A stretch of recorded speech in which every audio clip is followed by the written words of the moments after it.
같이 기도하시겠습니다.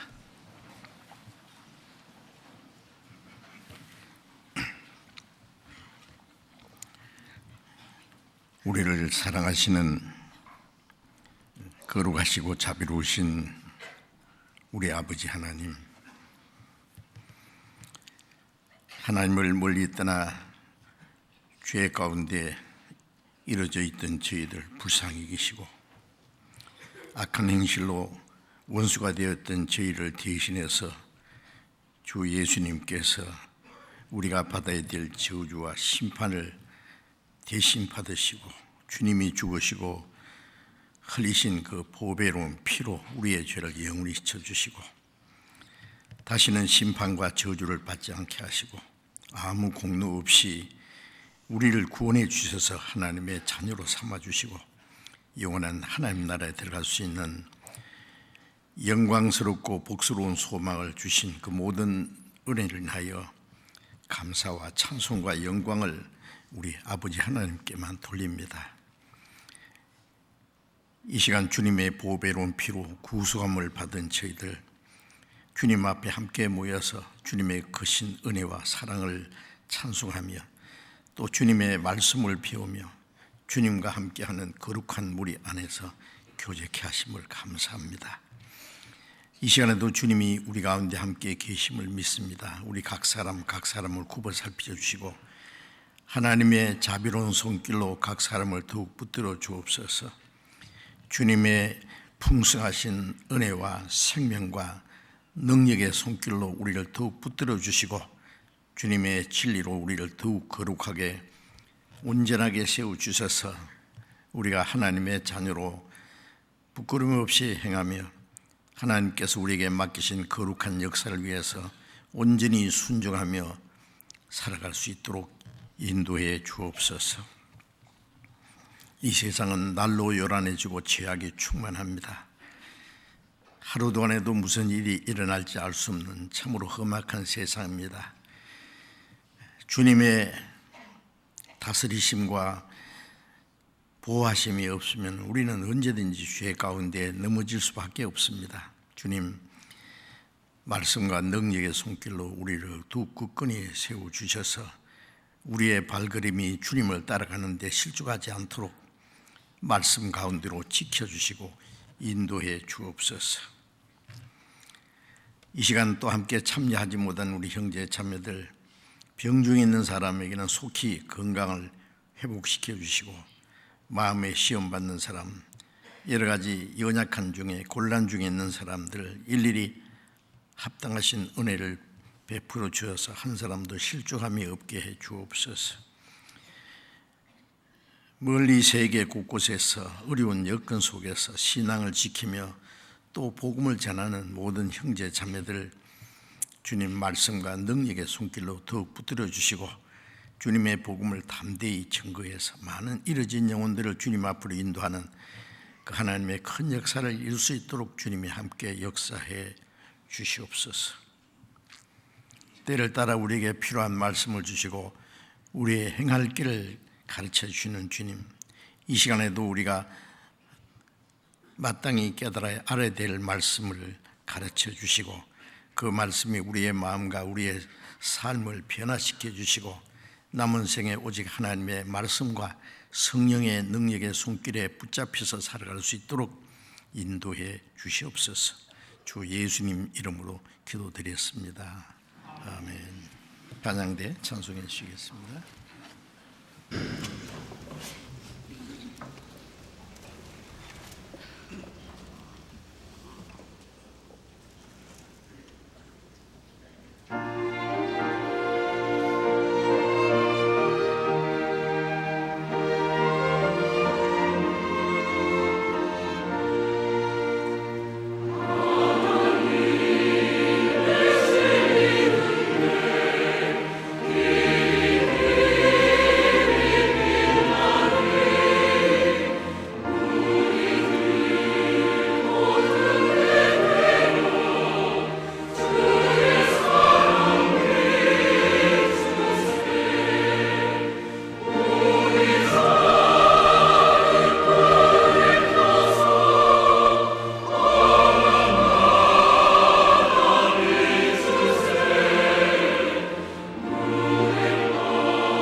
성경 찾겠습니다. 로마서 8장, 신약 성경 로마서 8장을 찾겠습니다.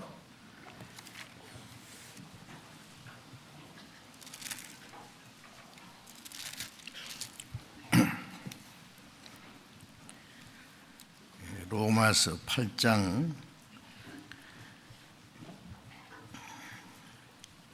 26절, 27절까지 읽겠습니다. 로마서 8장 26절, 27절을 같이 읽겠습니다.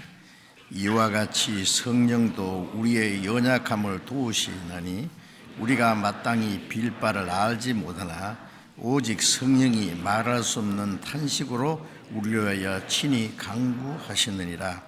마음을 감찰하시느니가 성령의 생각을 아시나니 이는 성령이 하나님의 뜻대로 성도를 위하여 간구하심이니라.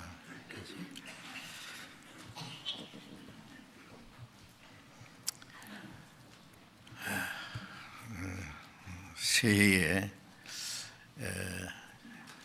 예전보다 더욱 열심히 신앙생활 하시기로 또 다짐하시고 또 새해에 할 일을 계획도 다 세우셨죠? 먼저 성경을 좀 많이 읽도록, 열심히 읽도록. 성경과 가까워지는 것이 하나님과 가까워지는 겁니다. 성경과 멀어지면은 하나님과 멀어지고, 그러면 세상과 가까워집니다. 성경을 읽기를 좋아하고 듣고 배우기를 좋아하고 외우기를 좋아하고, 그러면 그것이 하나님을 사랑하는 것이고 하나님을 가까이 하는 것이고, 하나님의 사랑과 도우심과 인도하심을 더욱 받을 수 있습니다. 성경을 읽지도 않고 배우기를 게을리하고 또 외우지도 않고 성경 주일마다 암송을 하는데, 어떤 분들은 당당히 이제 얼굴을 들고 암송하시는가 하면 어떤 분은 겸손하게 이제 머리를 숙이시고, 머리를 숙이는 것은 상관없는데 혹시 컨닝하는가 몰라요. 외우시기 바랍니다. 자꾸 여러 번 읽고 그 뜻을 이해를 하면은 빨리 외워집니다. 또 잊어버렸다가 다시 외우고 몇 번 하면은 다시는 안 잊어버릴 수 있어요. 성경을 많이 암송하면은 우리가 신앙생활에 아주 큰 힘이 되고 도움이 됩니다. 지혜가 됩니다. 그렇게 하시고 또 기도 생활도 열심히 하시고, 말씀과 기도는 우리 신앙생활에 없어서는 안 되는 가장 중요한 일이죠. 우리가 기도 생활을 등한히 하는 것은 하나님과 또 멀어지는 거예요. 기도는 하나님과 가까이 할 수 있는 방법입니다. 그래서 전심으로 간절한 마음으로 기도하는 모든 사람에게 하나님이 가까이 하신다고 하셨어요. 그리고 하나님은 우리의 기도를 들으신다는 것을 믿으셔야 됩니다. 하나님은 우리하고 얘기하기를 좋아하세요. 우리의 기도를 들어주시기를 원하십니다. 우리에게 축복해 주시기 원하십니다. 기도를 하지 않는 것은 남편과 아내가 하루 종일 있으면서 한마디도 말 안 듣는다. 부모와 자녀가 같이 있는데 하루 종일 아무 말도 안 한다. 그 좀 문제가 있는 거죠. 그만큼 마음이 멀어지는 거예요. 기도는 하나님과의 대화고 하나님을 가까이 하는 방법이고, 우리는 항상 연약하기 때문에 하나님의 도우심이 필요합니다. 하나님의 지혜도 구해야 되고, 지혜가 부족하거든 후히 주시고 꾸짖지 아니하는 하나님께 구하라, 그러면 주시라 그랬어요. 우리가 신앙생활을 하는데 여러 가지 어려운 일, 지혜가 필요합니다. 그 지혜를 구하면 주신다고 했어요. 뿐만 아니라 우리 신앙생활에 얼마나 많은 어려움이 있지 않습니까? 그 모든 걸 하나님께 아뢰고 하나님의 도우심을 구하는 겁니다. 아무것도 염려하지 말고 기도와 간구로 너희 구할 것을 감사함으로 하나님께 아뢰라 그랬잖아요. 기도할 수 있는데 왜 염려하십니까? 그런 찬송이 있잖아요. 그래서 기도하고 하나님께 맡기면은 하나님이 도와주십니다. 계속적으로 기도해야 돼요. 몇 번 기도하고 안 된다고 하나님이 안 들으시는갑다 그러지 말고 끈질기게 인내심을 가지고 계속해서 그 기도가 하나님의 뜻에 합당하시면 반드시 들어주실 것을 믿고 계속해서 기도하면 반드시 하나님께서 이루어 주실 것입니다. 그래서 믿음으로 기도하라 그랬죠. 기도하고 의심하는 자는 마음이 정함이 없는 자다. 무엇을 얻기를 구하지 마라 그랬잖아요. 기도하고 하나님이 기도를 들으실 것을 믿어야 됩니다. 그리고 기도가 이루어질 때까지 계속해서 인내심을 가지고 기도해야 됩니다. 어떤 기도는 당장 이루어지는 것도 있고 어떤 것은 한 달 후에, 1년 후에 아니면 수년 후에 어떤 기도는 자기가 죽기 전에 이루어질 수도 있고 그분이 이 세상을 떠난 후에 이루어지는 기도도 있다고 합니다. 그러니까 계속해서 기도하는 생활을 그 야고보서 4장 2절에 보면은 너희가 얻지 못하는 것은 구하지 아니하며 우리가 기도하지 않아서 하나님이 주시고자 하시는 얼마나 많은 것을 우리가 얻지 못하고 상실한다는 걸 알아야 됩니다. 우리가 뭘 하나 얻으려고 얼마나 애를 쓰고 수고하고 고생하고 하는데 왜 기도를 하면 들어주신다고 했는데 왜 기도를 안 하느냐 그거예요. 그래서 기도하는 생활도 열심히 하시기 바랍니다. 쉬지 말고 기도하라고 했는데 쉬지 말고 계속 어떤 말을 하는 게 아니라 기도를 지속적으로 하라는 말이죠. 그리고 기도는 항상 하나님과 연결된 상태입니다. 길을 갈 때도 기도하고 어떤 사람 만나기 전에도 기도하고 운전하기 전에도 기도하고 어떤 일을 하기 전에 하나님의 도우심을 구하고 아침에 일어나서 하루 종일 주님께서 인도해 주기를 구하고 저녁에 자기 전에 하나님이 지켜주시고 도와주심을 감사하고 또 반성하고 잘못된 게 있으면 회개하는 마음을 가지고 항상 하나님께 기도하는 그 마음을 가지면 하나님이 아주 좋아하십니다. 하나님이 좋아하시는 걸 우리가 해야 되지 않겠어요? 그리고 이제 교제하는 생활, 성도들과 더욱 가까이 교제해야 돼요. 혼자서는 신앙생활 못하니까. 그리고 교제 안에서 내가 할 수 있는 일이 있어요. 식구가 많으면은 다 자기 할 일이 있습니다. 아버지 할 일, 어머니가 할 일, 큰아들이 할 일, 그리고 막내가 할 일, 다 자기가 할 수 있는 일이 있어요. 우리가 신앙생활을 하는 가운데 내가 할 수 없는 일은 내가 할 것이 아닙니다. 자기가 할 수 없는 일을 하려고 덤비는 것은 그거는 하나의 교만이 될 수 있어요. 또 할 수 있는 것도 안 하는 것은 불순종입니다. 내가 할 수 있는 게 있어요. 손이 할 수 있는 일, 발이 할 수 있는 일, 입이 할 수 있는 일, 눈이 할 수 있는 일, 아주 자연스러운 겁니다. 내가 자연스럽게 할 수 있는 일은 내가 해야 될 일이에요. 그 교회 안에서 나는 아무 할 일도 없다. 좀 생각해 봐야 돼요. 정말 그렇게 할 일이 없는가? 그리고 이제 내일부터 우리 전도 집회 하지 않습니까? 전도는 우리 신앙생활에 아주 가장 중요한 일 중에 하나죠. 예수님께서 너희가 온 천하에 다니며 만민에게 복음을 전파라 땅 끝까지 내 증인이 되리라. 전도하라는 말씀이 얼마나 많은지 몰라요. 그 주님의 엄숙한 명령이고 그리스도인에게 주신 지상 최대의 사명이고 이 땅에 우리가 살아있는 삶의 또 가장 중요한 목적이고 또 그리스도인이 할 수 있는 특권입니다. 자, 지옥 갈 죄인을 구원해서 천국에 갈 수 있도록 마귀의 권세를 사로잡힌 자는 마귀에게 해방돼서 하나님의 품속에 돌아올 수 있도록 그걸 할 수 있는 사람이 누구겠어요? 여러분 이 세상에 어떤 의사가 무슨 병이든지 고치는 의사가 있으면 대단하지 않겠습니까? 그렇죠? 예? 또 죽은 사람도 살릴 수 있는 능력이 있다면 엄청난 겁니다. 그런데 그럴 수 있는 사람은 없습니다. 그런데 우리는 육신이 죽은 자를 살리는 정도가 아니라 영원히 지옥 갈 영혼을 살릴 수 있는, 죽은 자들이 하나님의 아들의 음성을 들을 때가 나니 이때라. 듣는 자는 살아나리라. 어떻게 전파하는 자가 없이 어째 들으려. 로마서 1장 16절에 이 복음은 모든 믿는 자를 구원하는 하나님의 능력이 됨이라. 그러므로 내가 복음을 부끄러워하지 않는다. 복음을 전해서 그 말씀을 받아들이고 믿기만 하면 그 영혼이 구원받게 하는 하나님의 능력이 있어요.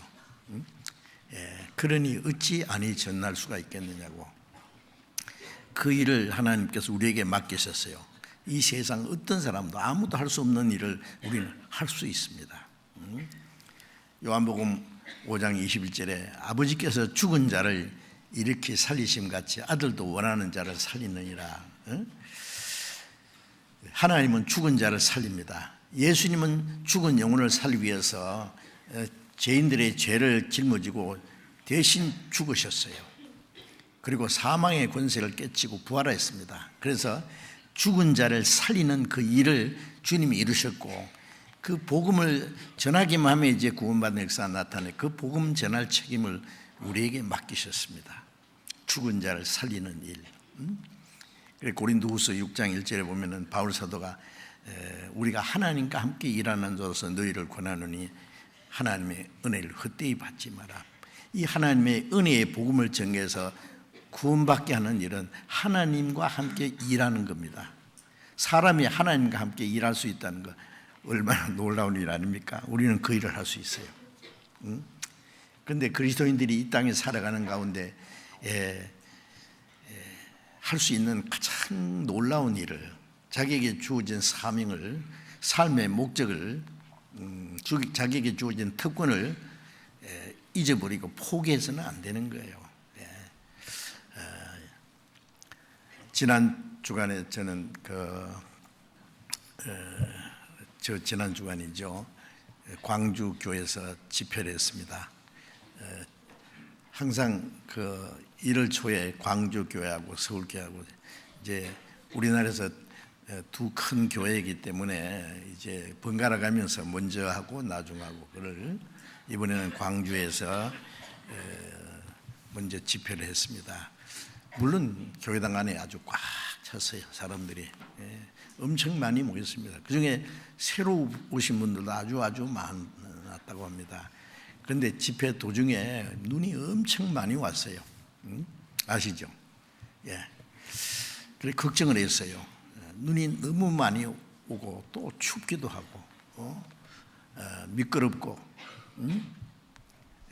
그래서 중간에 이러다가 좀 새로 오시는 분들이 많이 못 오실까 걱정을 했는데, 예외로 별로 빠지는 분들이 없었는 것 같아요. 여전히 그냥 꽉 차서 끝까지 말씀을 잘 듣고, 이번에도 많은 분들이 새로이 하나님의 은혜를 깨닫고 구원을 받으셨다고 믿습니다. 자, 이번 새해에 우리가 결심하고 전도하기로 이제 금년에는 적어도 몇 사람은 전도해야 돼. 몇 사람은 안 되더라도 몇 사람 전도하다 보면 한 사람은 확실히 구원을 받을 거 아니에요. 그렇죠? 그래서 금년 한 해는 전에보다도 더 열심히 전도해야 되겠다. 이것이 우리가 사는 목적이니까. 사는 목적 잊어버리면 죽은 것 같잖아요. 그렇죠? 우리가 이제 어떻게 하면 잘 먹고 잘 살까? 그거는 목적이 아니에요. 그건 하나의 목적을 위한 수단이지. 잘 먹고 잘 살아서 뭐 할 거냐고요. 주님을 기쁘시게 하고 복음을 전해서 멸망받을 영혼을 구원해야 될 거 아니에요. 어떤 의사는요, 죽은 사람을 살리는 것을 최대의 사명으로 하고 아주 적극적으로 죽은 자를 죽어가는 그 환자를 살리려고 노력하는 사람도 있더라고요. 그리고 어떤 소방대원은 불이 났을 때 그 그 불타고 있는 그 집안에 죽을 수밖에 없는 사람을 위험을 무릅쓰고 뛰어들어가서 사람을 살리는 일을 하는데 이 사명으로 생각합니다. 미국의 그 9.11 테러 사건 때요, 그 100층이 넘는 그 두 빌딩이 무너질 때요, 한 3천여 명이 순식간에 죽었는데 그때 소방대원도 많이 죽으셨답니다. 그 불타고 있는 그 안에 그 사람을 살리기 위해서 뛰어들어간 거예요. 위험을 무릅쓰고 그 소방대원이 그 구조하러 그 안에 뛰어들어갈 때요, 자기 가족과 친구들에게 이별을 하고, 내가 죽을지도 모른다고. 그래서 그 안에 뛰어들어간 그 많은 사람을 건지고 실제로 그 사람의 생명을 구원하다가 많은 소방대원이 희생을 당했다고 합니다. 유다서에 보면은 너희는 어떤 자를 불 가운데서 끌어내어 구원하라 그랬잖아요. 사람의 영혼을 구원하는 것은 지옥불에 들어갈 사람을 끌어내서 건지는 게 아니겠습니까? 자, 이번에 우리가 그 큰 일을 해야 됩니다. 잠언 24장 12절에 보면은 11절 12절에 보면은 너희는 사망으로 끌려가는 자를 구원치 않지 마라, 그런 말씀이 있죠. 사망으로 끌려가는 사람이에요. 영원한 지옥으로 끌려가는 사람을 그냥 내버려 두지 마라 그 말이에요. 구원 안 하고 놔두면 그냥 지옥으로 끌려가요. 우리가 조금만 도와주면 살 텐데, 영원히 지옥 갈 사람은 천국 갈 텐데, 우리가 전도를 게을리해서 살릴 수 있는 사람을 죽게 내버려 둘 수 있어요. 그래서 구원치 않지 마라, 구원해 주라 말이죠. 네가 말하기를 나는 그것을 알지 못하였나 할지라도, 그 사람 지옥 가든 말든 나하고 무슨 상관이 있느냐, 나하고 상관없다. 알지 못하였나 할지라도 네 마음을 감찰한 시가 어찌 알지 못하며 네 영혼을 지키신 자가 어찌 알지 못하겠느냐. 그가 네 행위대로 갚아주리라. 무슨 행위대로? 지옥 갈 영혼을 살릴 수 있는데 살려주지 않은 그 죄입니다. 요즘에 말이요, 화재로 막 죽은 사람들이 막 있잖아요. 곳곳에 화재가 또 왜 이렇게 많이 납니까? 소방대원들이 어물거리다가 아니면 빨리빨리 그 구조 작업을 하지 않고 지체하다가 사람들이 많이 희생당했으면 그 책임을 묻는 거예요. 에스겔 3장 17절에 보면은 하나님이 에스겔 선지자에게 인자야, 내가 너를 이스라엘 파수꾼으로 세웠으니 너희는 내 입의 말을 듣고 나를 대신하여 그들을 깨우치라. 파수꾼은 이제 저쪽에서 적이 나타나면 경고의 나팔을 불어서 전쟁에 대비하도록 해야 돼요. 적이 나타나는데 파수꾼이 잠자고 있다든지 나팔을 불지 않았다든지, 아니면 이제 경고 나팔을 불어야 되는데 뭐 취침 나팔을 불었다든지 잘못하면은, 그래서 많은 사람이, 그 성사람이 죽었다, 파수꾼에게 책임을 묻는 거예요. 만일 깨우치지 않으면은 핏값을 네 손에서 쳐들이라. 그러나 악인에게 깨우치되 듣지 아니하면은 그 악인은 죄 가운데 죽으리니와 너는 그 피에 대해서 깨끗하다, 책임이 없다고 말해요. 듣든지 아니 듣든지 내 입의 말을 전하라 그랬어요. 믿고 안 믿는 것은 그 사람들 책임이고, 우리는 전하고 안 전하는 것은 우리 책임입니다. 그렇죠? 그래서 고린도전서 9장 16절에 보면 바울 사도가 내가 복음을 전하지 않으면 내게 화가 있을 것입니다. 복음을 전하지 않으면 화가 있다. 전도하지 않는 죄. 야고보서 4장 17절에 보면은 그러므로 선을 행할 줄 알고도 행치 않으면 죄니라. 악한 일을 행하는 것도 죄지만은 선한 일을 할 수 있는데도 알면서 행하지 않는 것도 죄다 그 말이에요. 아십니까? 이건 그리스도인이 지을 수 있는 죄예요. 우리는 나쁜 짓 하는 것만 죄라고 생각하는데 선한 일을 하지 않는 것도 죄다. 선한 일 중에 최고 선이 지옥 갈 영혼을 구원하는 것이 가장 큰 선입니다. 예? 자, 이번에 우리가 할 수 있는 최선을 다해서 미리 계획 세웠겠죠. 해서 이번에 기도하고 열심히 전도해 봅시다. 그럼 하나님이 역사하세요. 먼저 구원받은 사람의 간절한 기도와 그 희생적인 수고와 그 열정에 의해서 이루어진 영혼을 구원하는 하나님의 역사를 이루십니다. 우리가 구원받지 못한 영혼, 멸망받을 영혼에 대해서 아무 관심도 없고 기도도 안 하고 그 사람들 위해서 전도하기 위해서 아무 수고도 하지 않고 그들이 구원받도록 도와주지 않는다면 아무도 구원을 받을 수 없습니다. 그런 것을 생각해야 돼요. 그래서 새해 첫 집회입니다. 이번에 많은 영혼이 구원받을 수 있도록 여러분이 함께 기도하시고 함께 수고해 주시고 함께 참여해 주시기 바랍니다. 혹시 전도할 사람을 정하지 못한 분은 자기라도 오셔야 돼요. 같이 기도하고 참여해야 됩니다. 우리가 함께 기도하고 협력하는 가운데 하나님이 역사하시기 때문에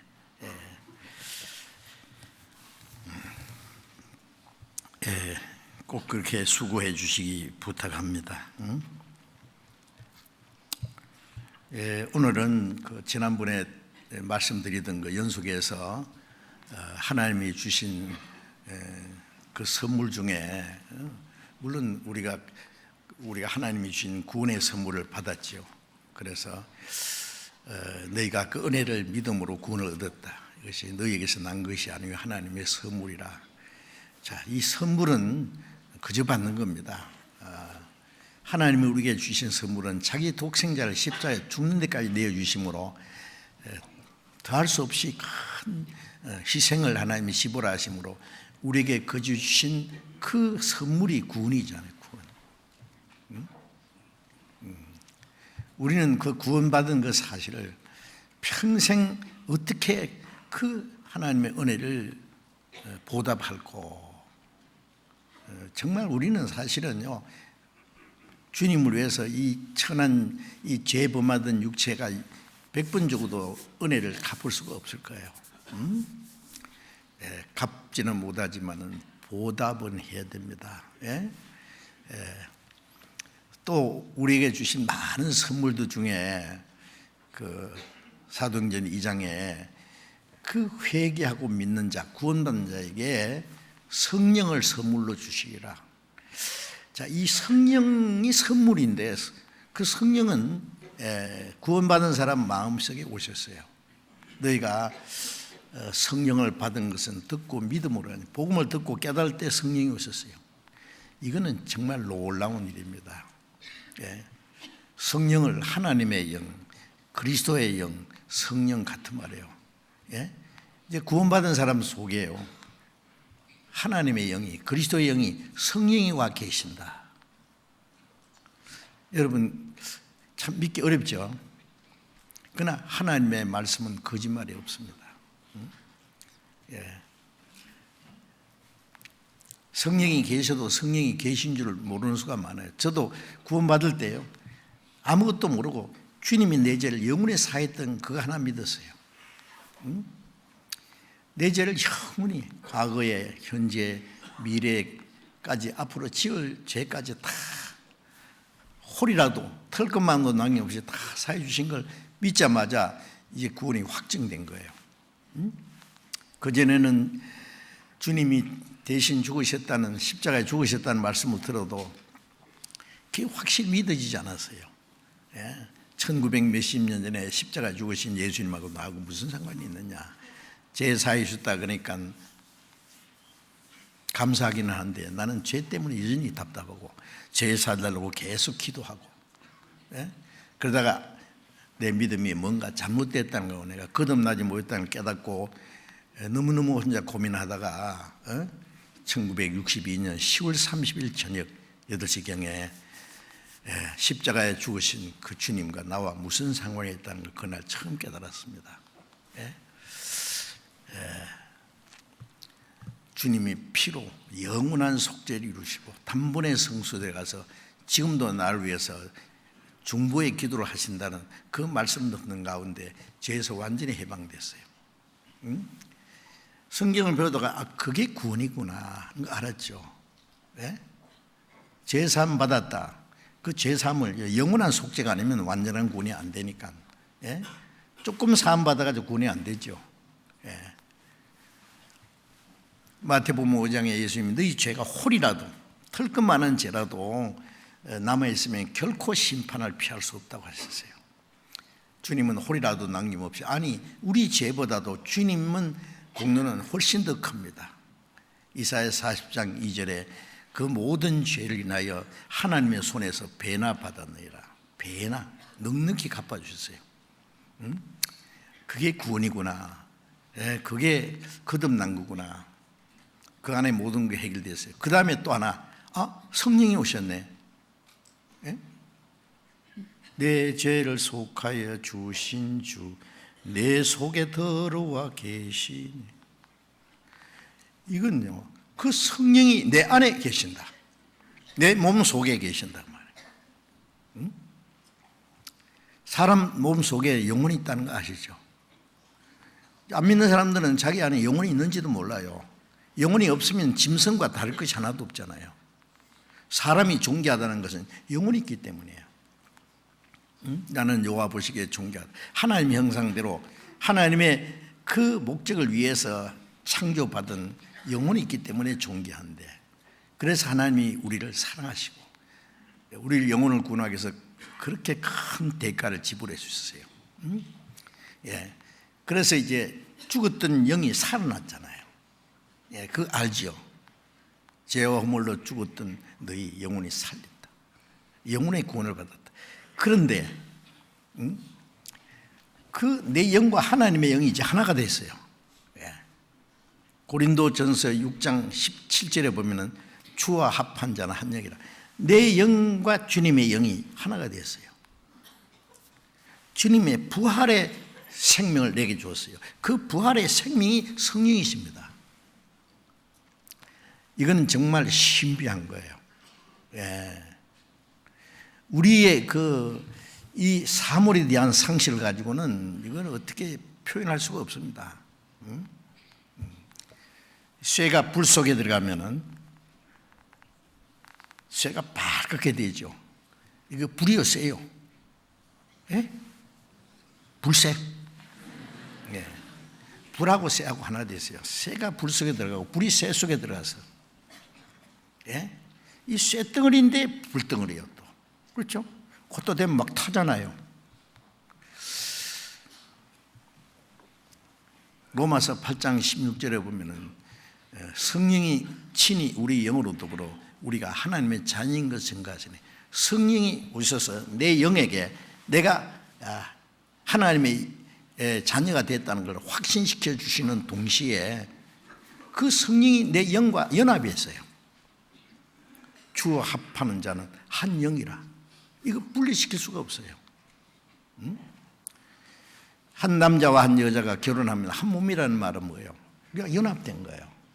이제 둘이 아니고 하나다. 하나님의 짝 지어줬다. 이건 물론 완전한 설명이 아닙니다. 왜냐하면은 두 사람은 또 하나의 분리된 인격체이기 때문에 언제든지 또 갈라질 수도 있어요. 깨닫가면. 그렇죠? 그러나 성령은 이제 내 안에 오셔서 나를 하나님 나라에 들어갈 때까지 안 떠나십니다. 어떻게 분리될 수가 없어요. 아십니까? 놀랍지 않습니까? 그래서 고린도전서 6장 19절에 너희 몸이 이 몸을 말합니다. 성령이 계시는 전인 줄 알지 못하느냐. 예? 그러면 이 몸이 성전이에요. 왜? 거룩한 성령께서 내 안에 계셔.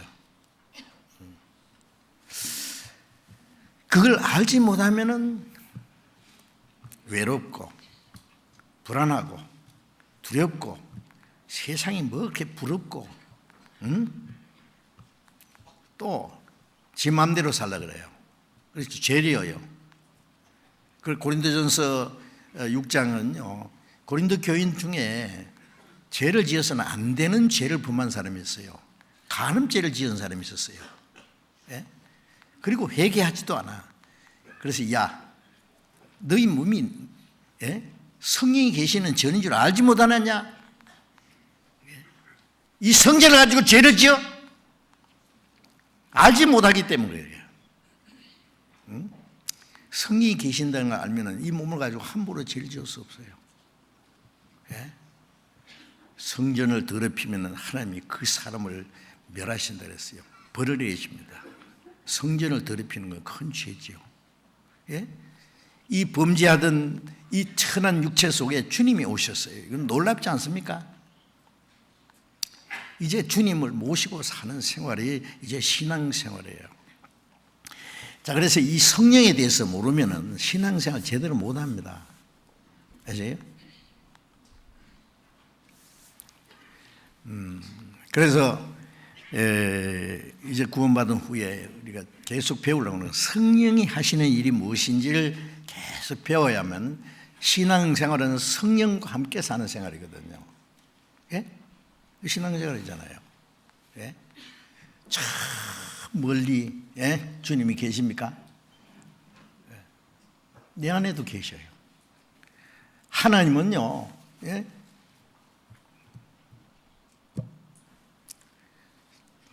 저 위에도 계시고 세상 어디든지 계셔. 내 안에도 계셔. 계신다는 말은 그 사람 속에 생명이 되시고 인격이 되시고 주장하시는 거예요. 그래서 성령이 이제 계셔요. 구원받은 사람 마음 속에. 그래서 지난번에 말씀을 드렸는데 조금 이제 또 복습을 해야 돼. 자꾸 잊어버리니까. 고린도전서 2장 12절에 우리가 하나님께로 온 영을 받았다. 하나님이 우리에게 주신 은혜를 알게 하랍니다. 하나님이 우리에게 주신 은혜를 확실히 깨닫게 하신 분이 성령이에요. 내 머리가 좋아서 깨달은 게 아니에요. 그리고 또 데살로니가전서 1장 5절에 우리가 너에게 전한 복음이 말로만 아니라 성령과 능력과 큰 확신으로 그 하나님의 말씀이 확실히 믿어지도록 하신 분이 성령이에요. 성령과 능력과 큰 확신으로.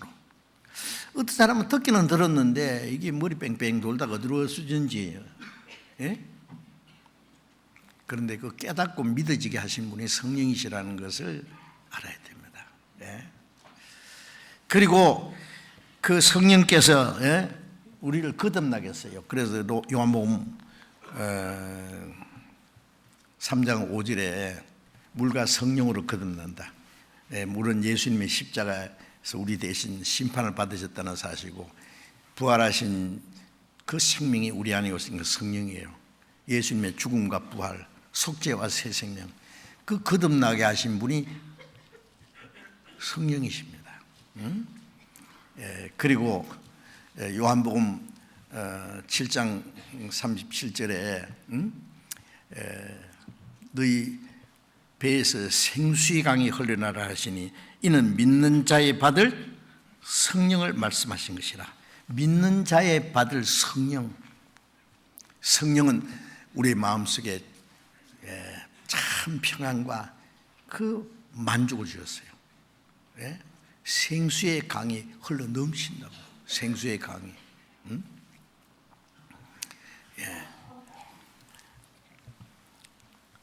그리고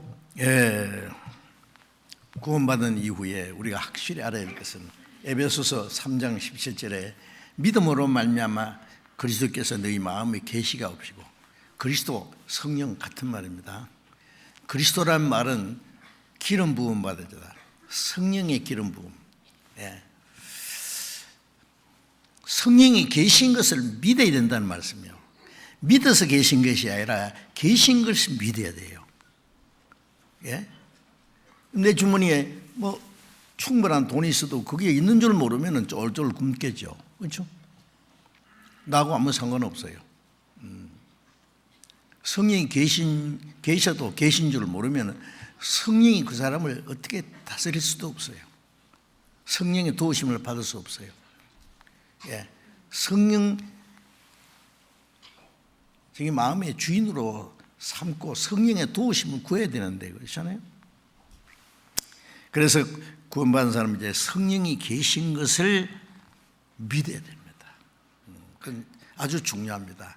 내 죄를 영원히 사해 주신 것, 내가 하나님의 자녀라는 걸 믿고, 이제 나는 언제 죽어도 천국 갈 수 있는 확실한 소망이 있다는 것도 믿고, 그 다음에 성령이 내 안에, 주님이 내 안에 계신 걸 믿어야 된단 말이에요.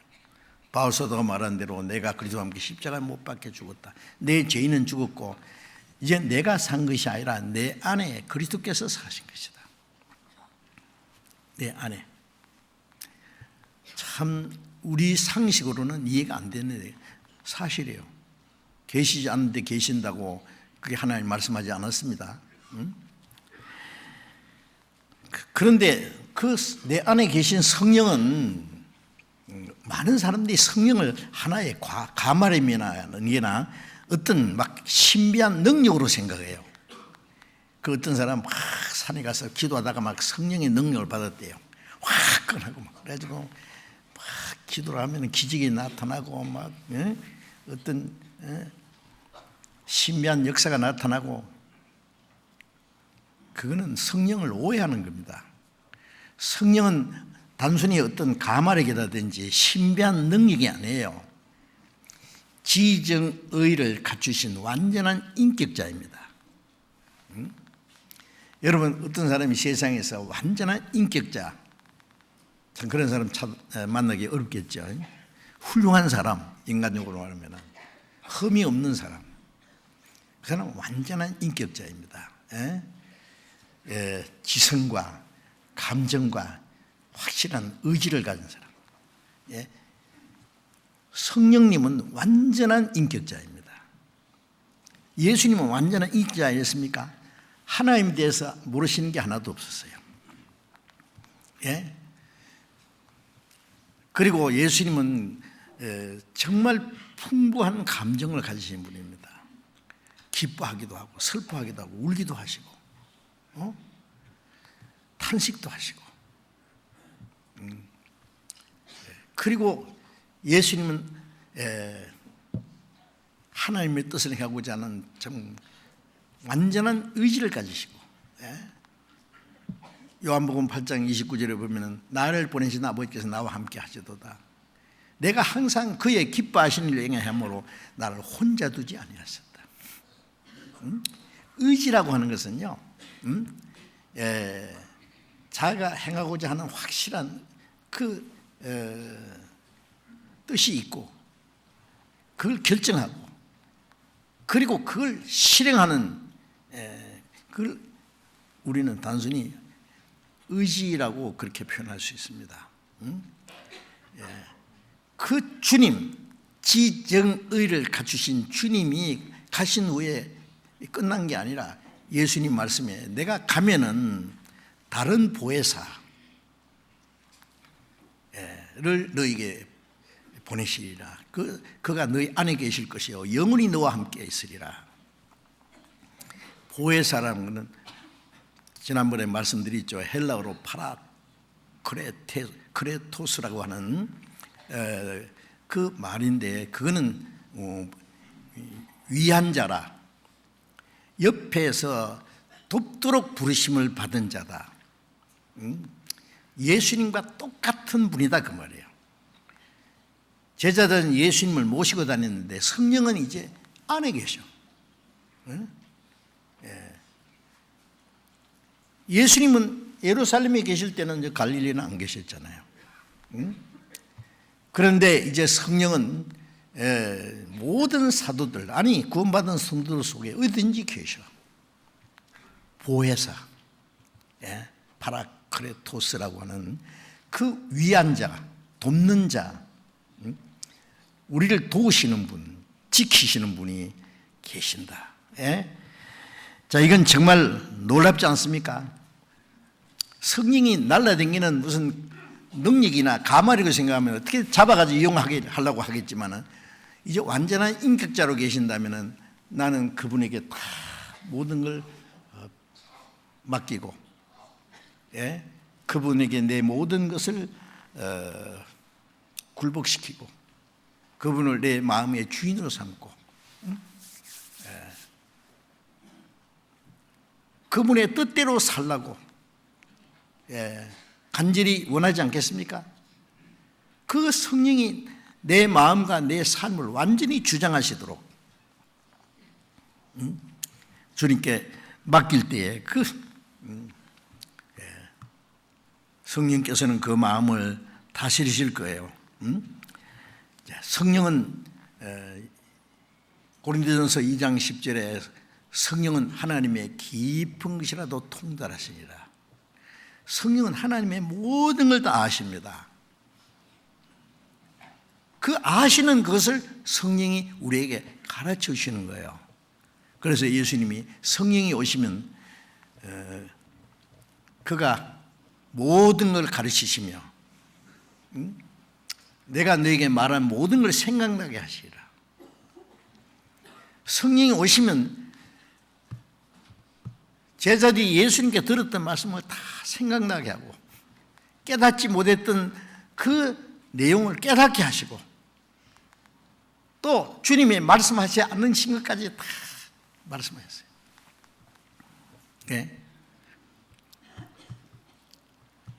모든 성경은 하나님의 감동으로 된 것으로 성경은 하나님의 감동을 입은 사람들이 하나님께 받아 말하고 기록한 것이라는 거 알잖아요. 그 성령이 친히 우리에게 가르쳐 주셔요.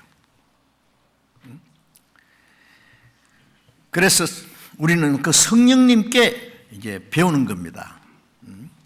성령께서 아시는 것을 우리에게 하나씩 가르쳐 주세요. 성령은 하나님의 신비한 모든 하나님의 뜻이나 비밀이나 장래에 되어질 것을 우리에게 가르쳐 주는 겁니다. 성령이 오시면은 장래일을 너에게 알리시라. 성령은 하나님의 말씀을 우리에게 가르쳐 주시는 교사입니다. 우리는 성령께 배워야 돼요. 그렇죠? 그리고 또 성령은 우리의 모든 사정을 다 아세요. 내 마음 속을 다 뚫어보셔요. 아십니까? 우리의 마음과 우리의 생각과 모든 걸 알지 못하심이 없습니다. 사도행전 5장에 보면은 아나니아 삽비라 초대교회 성도들이 다 모든 걸 집이고 땅이고 팔아서 사도들 발 앞에 바치죠. 그래가지고 다 나눠서 핍절한 사람이 없더라. 왜 그렇게 해야 되느냐 하면은 예루살렘은 주님 말씀에 이제 군대들에게 에워싸인 것보다 멸망에 가까운 자가 빨리 도망가라고. 좀 있으면 로마 군대가 에워싸서 예루살렘 성전을 불질러버리고 유대인 110만 명을 무자비하게 죽여버릴 텐데요. 그러니까 예루살렘 안에는 아무런 소망이 없어요. 그래 주님의 말씀을 믿는 사람들은 이제 아차면 도망갈 준비 다 해야 되니까 땅이고 집이고 자기 것을 남겨놓으면 안 돼요. 그래서 전부 집이고 땅이고 다 팔아서 사도의 발 앞에 바칠 때에 이 아나니아 삽비라도 역시 팔아서 다 바치려니까 아까우니까 반은 감춰놓고 가져와서 이거 다 가져왔습니다. 다른 사람 다 바치는데 반만 바친다고 할 수 없잖아요. 그래서 베드로가 어찌 성령을 속이고 땅값을 얼마를 감췄느냐. 팔든 안 팔든 네 맘대로 할 거고 팔은 후에도 네 임의대로 했는데 왜 거짓말하냐고. 왜 거짓말. 사람에게 거짓말한 것이 아니라 하나님께. 그 삽비라도 똑같이 거짓말하다가 성령을 속였다. 그 자리에 죽어버렸잖아요. 아시죠? 여러분 우리 안에 계신 성령을 우리는 속일 수 없습니다. 우리의 마음, 우리의 생각을 다 아시는 분입니다. 그리고 성령은 감정을 가지신 분이죠. 그래서 지난번에 에베소서 4장 30절에 하나님의 성령을 근심되게 하지 마라. 너희가 그 안에서 구속의 날까지 인치심을 받았느니라. 자, 인치심을 받았다는 것은 자기가 돈 주고 샀는 것에 대해서 인을 딱 치잖아요. 사인하든지 내 거다.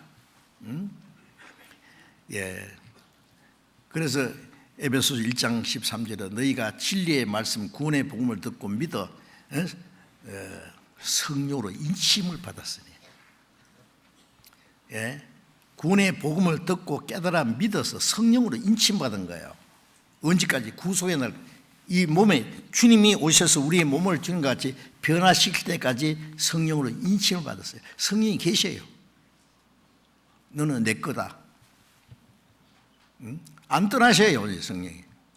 예? 하나님이 나를 구원하셨다는 보증이에요. 주님 오시는 날까지입니다. 우리의 몸이 변화될 때까지.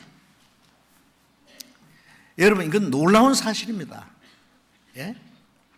성령이 구원받은 그날부터 주님 오시는 날까지 내 안에 계셔서, 예? 내가 하나님의 자녀라는 확신을 일깨워주고, 응? 예. 나를 진리 가운데로 인도해 주시고, 예. 하나님의 뜻대로 살도록 도와주시고, 예. 나를 떠나지 않으셔요. 예? 그 만유인력의 법칙을 발견한 뉴턴 선생은 성경을 하나님 말씀으로 그대로 믿었던 사람이라고 하잖아요. 어떤 학생이 와서 뉴턴에게 그랬대요. 선생님도 예수 믿으십니까? 믿고 말고. 그럼 선생님도 예수라는 분이 재림하실 때 믿는 사람이 그냥 들려 올라간다는 말을 믿습니까? 당신 같은 위대한 과학자가 그 미신 같은 사실을 안 믿겠지요?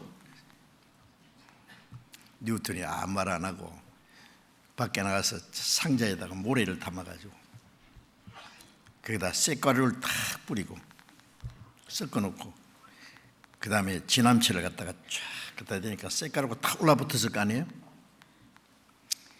주님이 오실 때 이렇게 될 걸세 그랬대요. 어떻게 설명합니까 그걸? 응? 모래는 올라붙질 않아요. 쇳가루만. 이 진함철하고 쇳가루는, 예?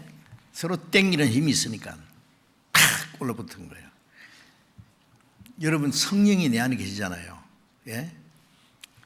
예. 주의 발등상 위에 사는 동안 이 보배 내 마음에 두면 그 영광의 날에 주 다시 오셔서 천국으로 영접하리 데려가리. 내 안에 계신 성령이 있는 사람을 데려갑니다. 아세요? 성령 없는 사람은 못 가. 주님 오셔도. 왜? 주님이 인쳤기 때문에. 재림하실 때 주님이 찾아가세요. 예? 주님 오실 때, 예. 주님이 오실 때, 그 보배를 다 찾아가신다. 도적같이 오시면 도적이 뭐 가져가요? 값진 거 가져요. 무슨 값진 것? 주님이 도적같이 오실 때 자기가 피로 값주고 사신, 예? 그 보배를 찾아가십니다. 성령이 있는 사람, 인침받은 사람 찾아가세요. 구속의 날까지 인침을 받았는데 그 성령이 나를 구원의 확신을 주시고 나를 도와주시고, 예? 그리고 주님이 오시는 날 나를 데려가신다는 보증으로 주셨는데 그 성령을 무시해서 되느냐 그 말이에요. 성령을 근심케 하면 되느냐고요. 성령을 설프게 하지 말라고. 성령이 너를 얼마나 사랑하시는데, 응? 낳아주시고 길러주시고 사랑하는 그 부모님, 예? 어머니의 사랑은, 예? 그 자식을 평생 사랑하고 염려하고 하는데 그 부모를 속식이고 슬프게 하고 근심 가슴에 못을 박아줘서 되겠느냐고요. 이 세상에 누구보다도 나를 위해서 내 영혼을 구원하신 나를 가장 사랑하시는 그 완전한 인격자가 내 안에 계시고 나를 구속의 날까지 나를 지키시는 그분을 어떻게 할 거냐고 말해요. 근심되게 하지 마라. 너희가 그 안에서 구속의 날까지 인침을 받으리라. 이거 놀라운 말씀 아닙니까?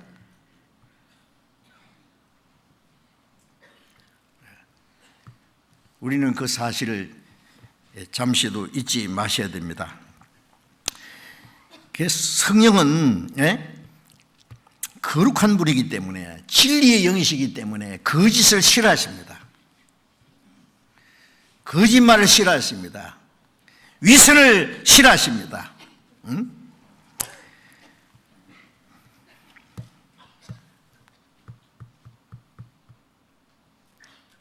성령은 성결의 영이라고 그래요. 로마서 1장 4절은 성결의 영입니다. 더러운 것을 싫어하십니다.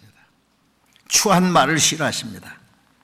깨끗이 못한 것, 음란한 생각, 정오스러운 거, 이거 싫어하십니다.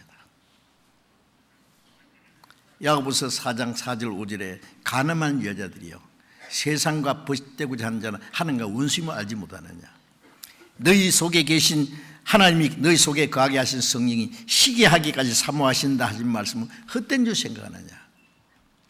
우리 안에 이제 거하게 하신 성령이 내가 주님보다도 다른 걸 더 사랑하면, 좋아하면, 세상과 짝하면 성령이 시기합니다. 자기 아내가 다른 남자하고 간음죄를 지으면 가만히 놔두겠어요? 세상과 짝하는 것이 하나님과 원수임을 알지 못하는, 구원받은 자는 잘못하면 하나님과 원수가 될 수 있어요. 아세요? 왜? 우리를 사랑하시기 때문에. 시기하기까지 사모. 주님이, 성령이 우리를 얼마나 사랑하시는데.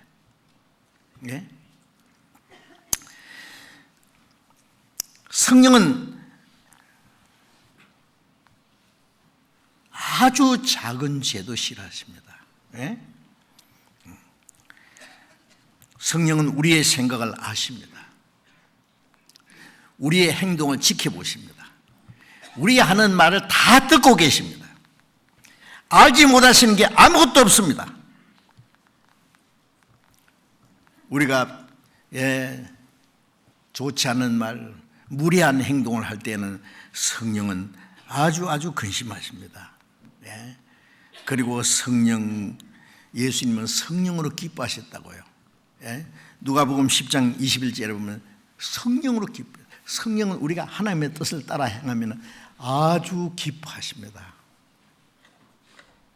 우리가 하나님의 뜻대로 행하면 성령은 아주 크게 기뻐하셔요.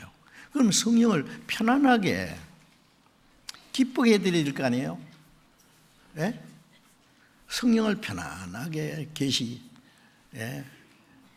기쁘게 해드리면은 주님이 그 사람을 편안하게 해주실 겁니다. 행복하게 해줄 겁니다.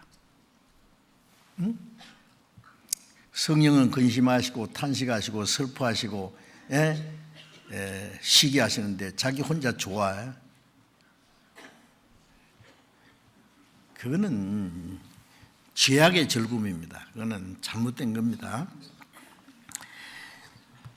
그리고 이제 로마서 15장 3절에 성령의 사랑으로 너희를 권하노니, 성령은 하나님의 사랑을 우리 안에 심어 주셨고 하나님의 사랑을 불듯 일으켜 주시고 그 사랑으로 하나님을 사랑하고 그 사랑으로 형제 자매를 사랑하도록 그 주님 하나님의 사랑을 우리에게 계속 불릴듯 일깨워 주시는 분이 성령이십니다. 하나님의 사랑, 이 세상에 누구보다도 나를 가장 사랑하시는 그분이 내 안에 계신다는 것 놀랍지 않습니까? 행복하지 않습니까? 여러분, 구원받은 사람이 행복합니까? 행복하지 않습니까? 정말 행복합니까? 정말? 거짓말. 입으로 행복하다 그러는데 속으로는 좀 덜 행복한데. 왜 그런지 살펴보세요. 주님으로 만족하고, 주님 한 분으로 기뻐하고, 주님을 편안하게 잘 모시면 그 안에 내 행복이 있습니다. 아십니까? 그렇지 않으면 성령이 근심하고 탄식하고 슬퍼하는데 내 육신만 즐거워해서 되겠어요? 우리는 성령님과 함께 기뻐하고 감사하고 즐거워해야 돼요. 바울 사도 생애를 보세요. 구원받은 후에 평생 복음을 전하다가 얼마나 많은 고난을 받았습니까? 헐벗고 굶주리고 자지 못하고 먹지 못하고 죽고 떨고 매를 수없이 맞고 옥에 여러 번 갇히고 여러 번 죽을 뻔하고 돌에 맞아 죽었다 갔다 내보냈는데 또 살아서 전도하고 마지막 로마에까지 죄수의 몸에 압송돼 가서 전도하다가 목이 잘려 죽었잖아요. 그런데 바울 사도가 슬퍼했다는 말이 있어요? 탄식했다는 말이 있어요? 근심했다는 말이 있어요?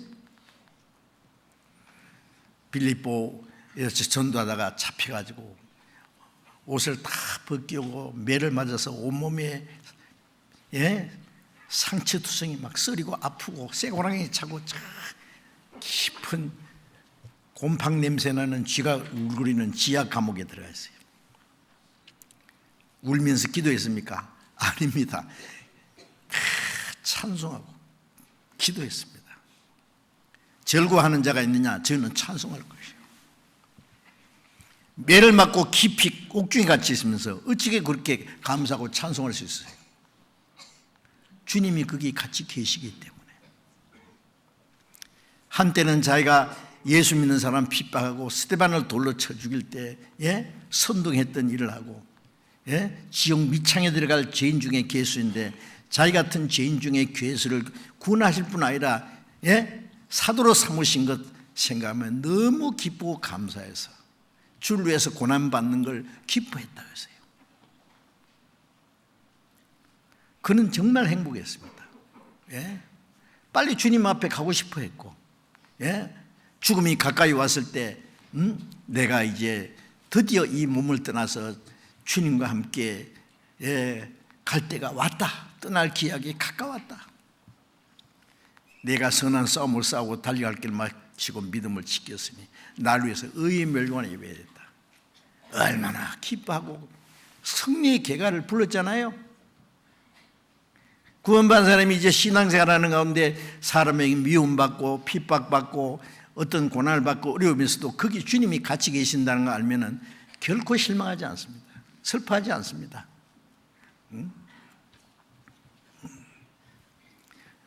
조금 전에 우리 시편 교독할 때예요. 의인은 고난이 많으나 하나님께서 고난 중에서 저희를 건지시리로다. 그리스도인은 고난이 있어도 고난 중에 주님이 같이 계셔요.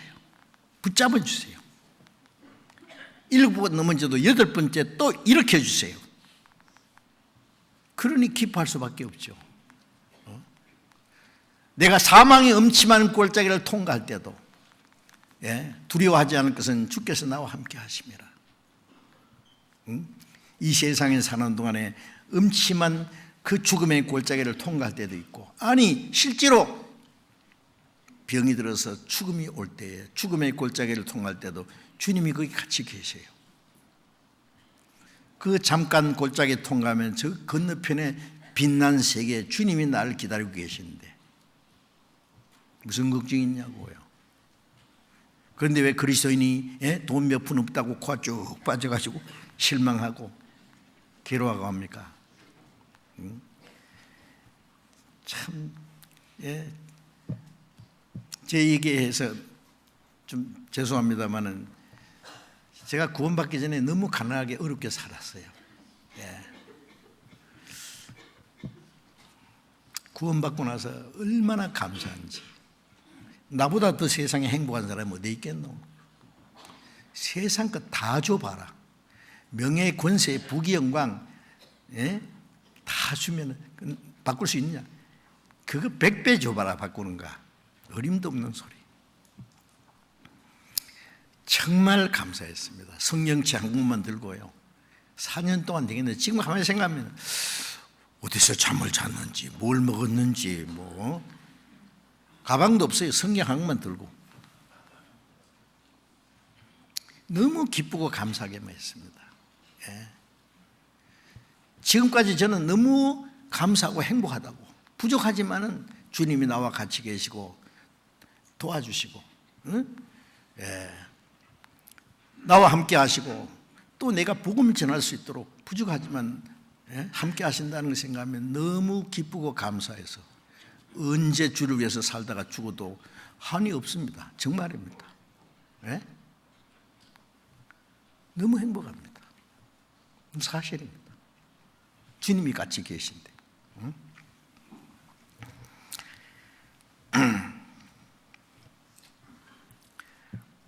이제 읽은 말씀을 조금 생각해 보겠습니다. 로마서 8장 26절에 이와 같이 성령도 우리의 연약함을 도우시나니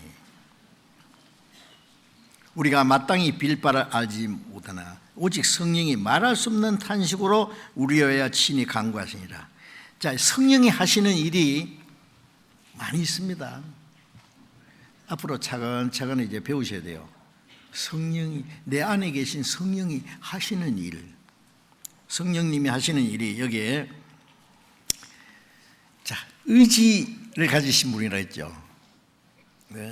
그 성령의 의지를 우리에게 나타내시는 거예요.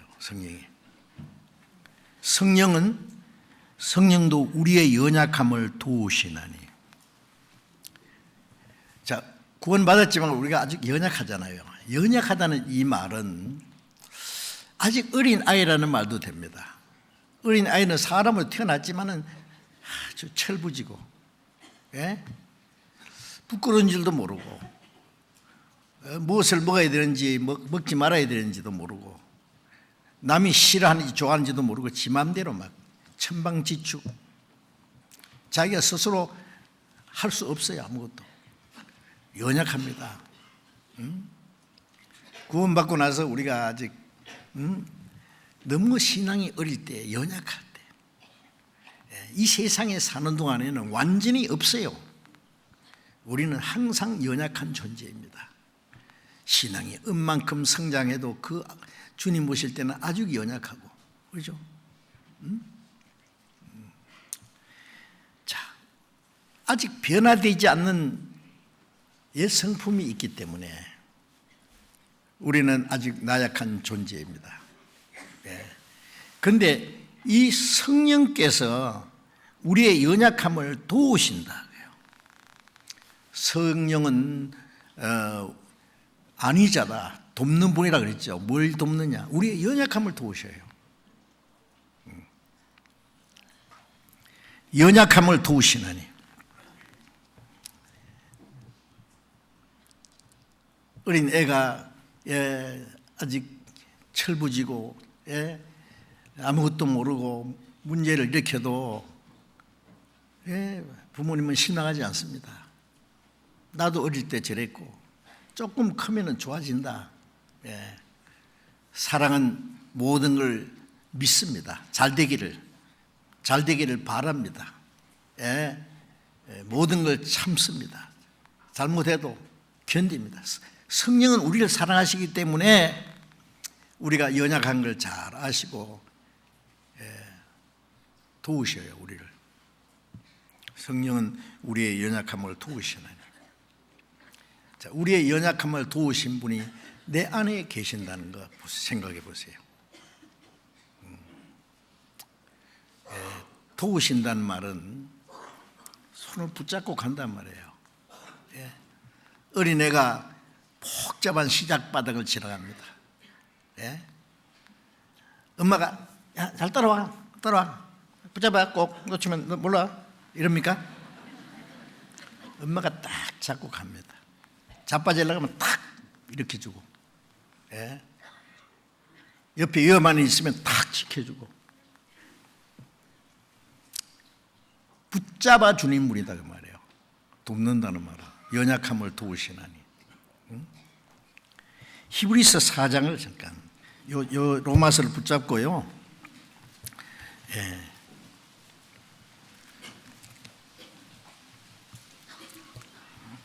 4장 15절을 보겠습니다.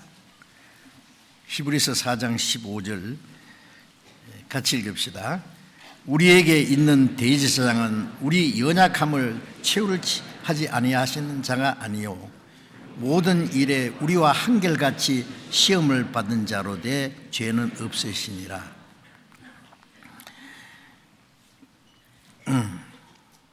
우리에게 있는 대제사장 예수님은 우리의 연약함을 채우리라는 것은 돌보신다, 동정한다 그런 뜻입니다. 돌보지 않고 내버려 두는 분이 아니라 모든 일에 우리와 한결같이 시험을 받은 자로도 죄는 없으시니라. 우리의 연약함을 도우시는 분이다. 예. 어떻게 도우시냐? 성령께서 도우셔요. 성령으로 우리를 연약함을 도우십니다. 히브리서 2장 18절을 또 같이 읽어봅시다. 히브리서 2장 18절. 또 같이 읽읍시다. 자기가 시험을 받아 고난을 당하셨은즉 시험 받는 자들을 능히 도우시느니라. 예수님도 우리와 같은 육체를 입고 오셔서 마귀의 시험을 받으셨잖아요. 시험 받으셨지만은 예수님은 죄를 범치 않아서 이겼습니다. 그 주님이 우리를 도우셔요. 우리가 많은 시험과 고난을 받을 때 그걸 도우셔서 우리로 하여금 이기게 하십니다. 어떻게? 성령이. 내 힘으로는 이길 수 없어요. 고난을 견딜 수도 없고. 그런데 성령이 우리의 연약함을 도우셔서 시험을 이기게 하시고 지켜주세요. 우리를 붙들어 주십니다. 성령도 우리의 연약함을 도우시나니. 로마서 8장 26절에 다시 봅니다. 도우시나니 우리가 마땅히 빌 바를 알지 못하나 오직 성령이 말할 수 없는 탄식으로 우리에게 친히 간구하시니라. 우리가 마땅히 빌 바를 알지 못하나. 자, 우리 신앙이 어릴 때는요, 기도를 해도 우리가 마땅히 빌 바를 알지 못해요. 누가 그러더라고요. 예수 믿는 사람들 기도하는 소리 들어보면은요, 그냥 쓰레기통에 들어갈 기도가 너무 많대요. 너희가 구해도 받지 못한 것을 정령으로 쓰고 잘못 구합니다. 하나님이 기뻐하시는 뜻에 합당하게 기도해야 되는데 마땅히 빌 바를 알지 못하기 때문에 이게 연약한 상태입니다. 그래서 마땅히 빌 바를 알지 못하기 때문에 오직 성령이 말할 수 없는 탄식으로 우리 외야 친히 간구하시는, 말할 수 없는 탄식으로. 이 탄식이라는 말이에요,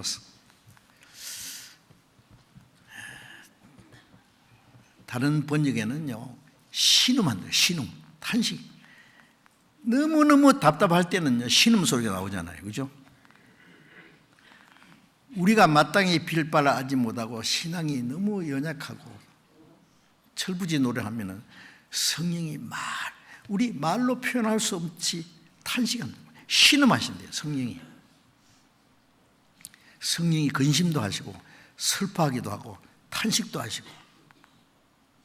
우리가 잘못하면 신음을 하셔요. 완전한 인격자이기 때문에 그래요.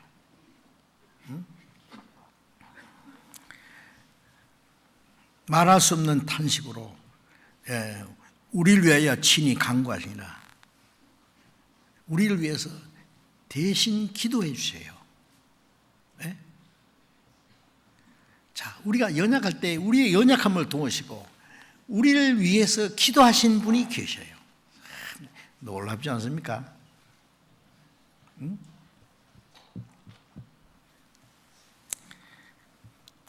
그 다음에 27절 봅니다. 마음을 감찰하시니가 성령의 생각을 아시나니. 마음을 감찰하시니가. 사람의 마음을 하나님은 우리의 마음을 전부 감찰하시잖아요. 그죠?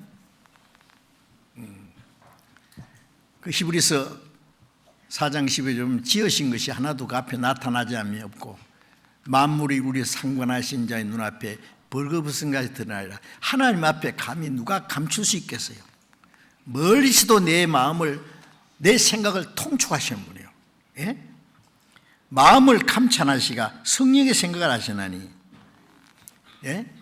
성령이 우리를 위해서 염려하시고 탄식하시고 우리 위해서 기도하시는 그 사실을 하나님은 아셔요. 이는 성령이 하나님의 뜻대로 성도를 위하여 간구하십니다. 성령이 하나님의 뜻. 우리가 하나님의 뜻대로 기도하지 못할 때 성령이 탄식함으로 하나님의 뜻대로 성도를 위해서 간구하시느니라. 자, 성령이요, 우리에게 하나님의 뜻대로 기도하도록 도와주실 뿐 아니라, 우리의 연약함을 탄식할 뿐 아니라 우리 위해서 대신 기도해 주신다는 사실도 알아야 돼요. 그런 거 별로 생각 안 해봤죠?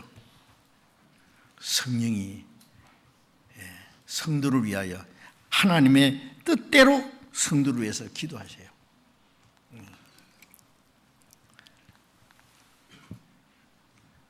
요한일서 4장 12절에 보면은 하나님의 뜻대로 기도하는 것은 하나님이 들으신다. 하나님의 뜻대로 하는 기도를 하나님이 들으셔요. 하나님의 뜻에 합당치 않는 기도는 하나님 안 들으신단 말이에요. 그래서 우리가 마땅히 빌 바를 알지 못하고 하나님의 기뻐하시는 뜻대로 기도하지 못하고 자기 생각대로 자기 마음대로 기도하면은 성령은 탄식하심으로 대신 기도해 주신다고.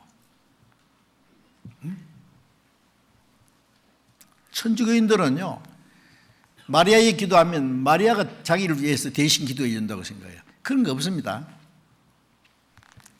우리를 위해서 기도하시는, 대신 기도해 주시는 그 신령한 분, 그 권세와 능력을 가지고 계신 그 두 분이 우리 위해서 기도하고 계세요. 한 분은 예수님, 히브리서 7장 25절에 보면은 그를 힘입어 하나님께 나아가는 자를 온전히 구원할 수 있으니 이는 그가 항상 살아서 저를 위하여 간구하심이라. 하나님 보좌 우편에 앉아서 우리를 위해서 기도하시는 분. 요한일서 2장 1절에 보면은 누가 죄를 범하면 아버지 앞에 우리의 대언자가 있으니 곧 의로우신 예수 그리스도시라. 하나님과 우리 사이의 중보자 예수님, 우리를 위해서 기도하고 계세요. 우리를 구원하신 그 사실에 대해서 보증인으로서 살아계셔요. 기도하세요. 지금 내가 잘못하면 대신 기도하고 계세요. 아십니까? 누가 죄를 보면 아버지 앞에 대언자가, 변호사가 있습니다. 하나님 아버지, 아무개 내가 저 사람 대신에 죽었고 내 피로 저 사람 구원했잖아요. 저 사람도 하나님의 아들입니다. 그런데요, 아직 연약해서 철해서 그랬으니까 용서해 주세요. 예수님이 대신 기도하고 계신다니까요.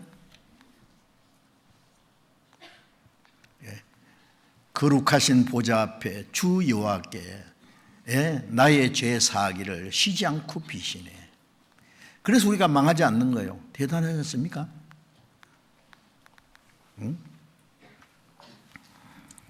로마서 8장 34절을 또 같이 읽어봅시다. 누가 정죄하리요? 죽으실 뿐 아니라 다시 살아나신 이는 그리스도 예수시니 그는 하나님 우편에 계신 자요 우리를 위하여 간구하시는 자시니라. 누가 우리를 정죄하리요? 내가 혹시 부족해도 누가 나를 심판하리요? 나를 대신해서 죽으실 뿐 아니라 살아나신 이는 그리스도 예수시니 살아계셔서 지금 하나님 우편에 계신 자요 우리를 위하여 간구하시는 자시니라. 우리를 위해서 기도하시는 분이 두 분 계시잖아요.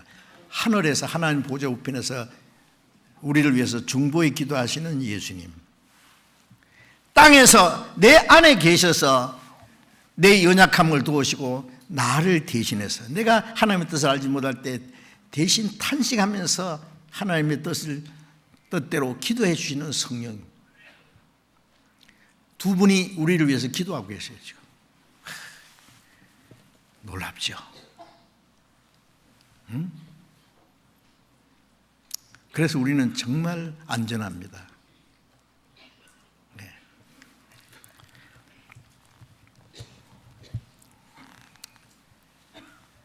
저는 많은 분들이 저를 위해서 기도하시는 분이 계신다는 걸 알아요. 예. 제게 큰 위로와 힘이 됩니다. 바울 사도도 형제들아 나를 위해서 기도해달라고, 전도의 문을 열어달라고, 복음의 비밀을 담대히 전가하게 해달라고 기도해 주면은 마땅히 할 말로서 담대히 말씀을 전하리라. 바울 사도도 많은 사람이 자기 위해서 기도해 달라고 부탁했고, 저도 그 기도를 부탁드리고 싶습니다. 저뿐 아니라 말씀 전하는 모든 분들, 세계 곳곳의 어려운 지역에 나가서 복음을 전하는 모든 선교사들, 현지 전도인들, 복음을 위해서 함께 수고하는 모든 형제 자매들을 위해서 우리가 기도해야 됩니다. 저는 기도할 때마다 제 자신을 위해서 기도하고 함께 복음을 전하는 많은 사람을 위해서 간절한 마음으로 기도하는데 일일이 이름을 다 부를 수가 없어요. 우리의 기도는 참 연약합니다. 저를 위해서 많은 분이 기도를 한다고 생각하면 큰 위로와 힘이 되는데, 얼마나 많은 사람이 나를 위해서 기도하는 것보다도 주님이 나를 위해서 기도하시고 성령이 내 안에서 기도하신다는 것이 어떤 기도보다도 내게 큰 위로와 힘이 되는 것은 사실입니다. 가장 놀라운 분 두 분이 나를 위해서 기도하세요. 저뿐 아니라 여기에 우리 형제 자매로서 기도하시는 분이 두 분 계신다는 거 아시죠? 계시 안 계세요? 와, 그럼 기도 안 해도 되겠네 우리 이제. 아닙니다. 성령으로 기도하라는 말씀이 있죠. 에베소서 6장을 봅니다.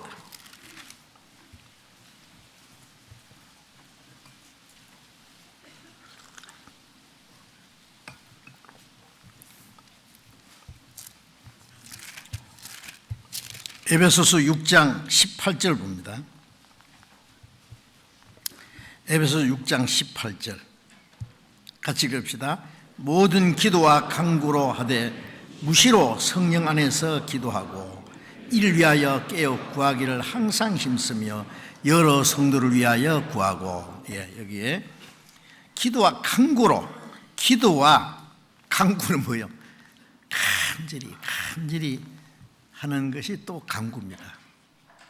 우리가 이거 반드시 하나님이 들어주셔야 될 기도를 간절히 구하는 걸 간구라 그래요.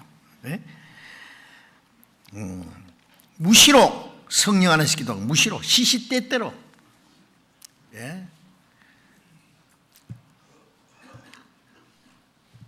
뭐 일정한 시간 없이 우리가 기도를 해야 돼요.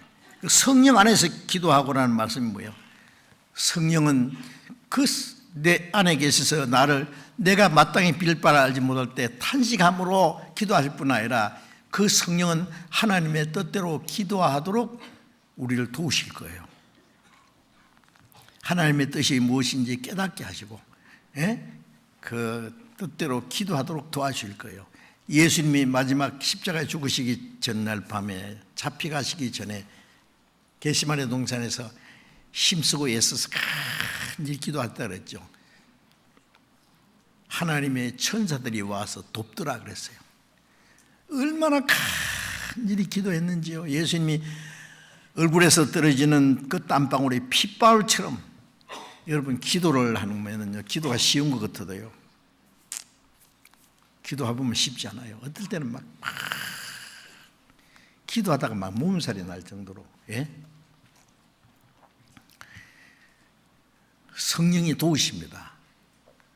예수님도요, 힘쓰고 애써서 간절히 기도하는 하나님의 사자들이 와서 돕더라. 우리가 기도할 때도 성령께서 도와주십니다. 하나님 뜻대로 우리를 위해서 기도하실 뿐만 아니라 우리와 함께 기도하세요. 성령이. 성령의 감동으로 성령은 우리에게 기도하도록 우리의 마음을 일깨워 주시고 하나님의 뜻을 깨닫게 하시고 하나님의 뜻대로 기도하도록 도와주실 거예요.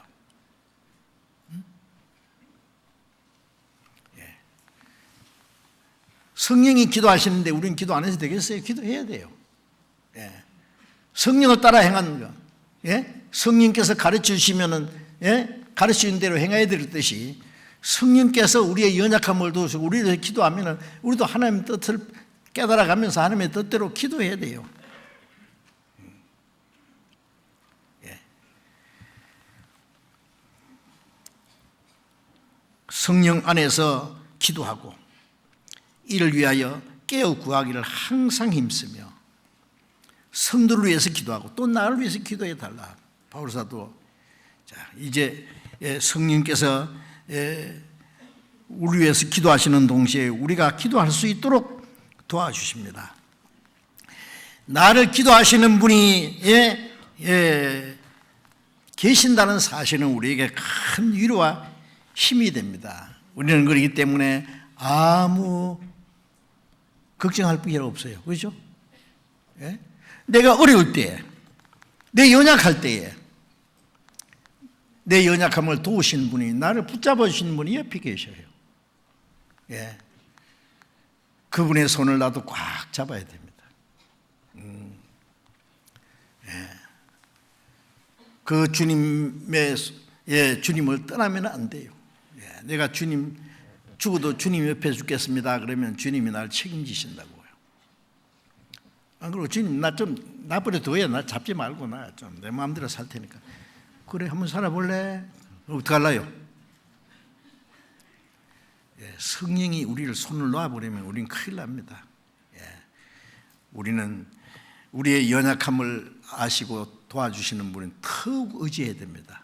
예, 예, 더욱 그리고 또 성령은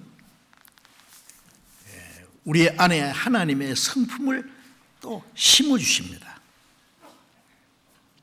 고린도후서 5장 17절 말씀 다 아시죠? 같이 읽어봅시다. 그런즉 누구든지 그리스도 안에 있으면 새로운 피조물이라 이전 것은 지나갔으니 보라 새 것이 되었도다. 보라 내놔봐요. 우리가 새 하늘과 새 땅에 들어가려면 새 사람이 돼야 됩니다. 예? 옛 사람 가지고는 안 돼요.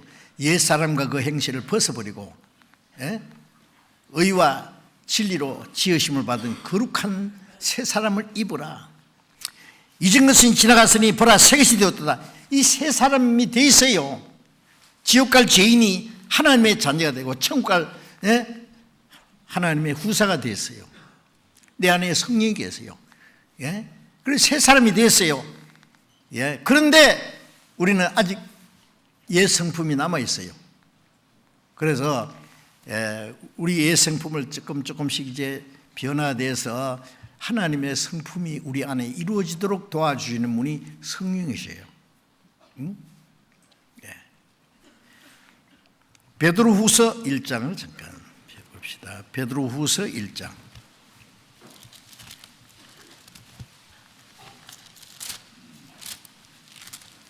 베드로후서 1장 14절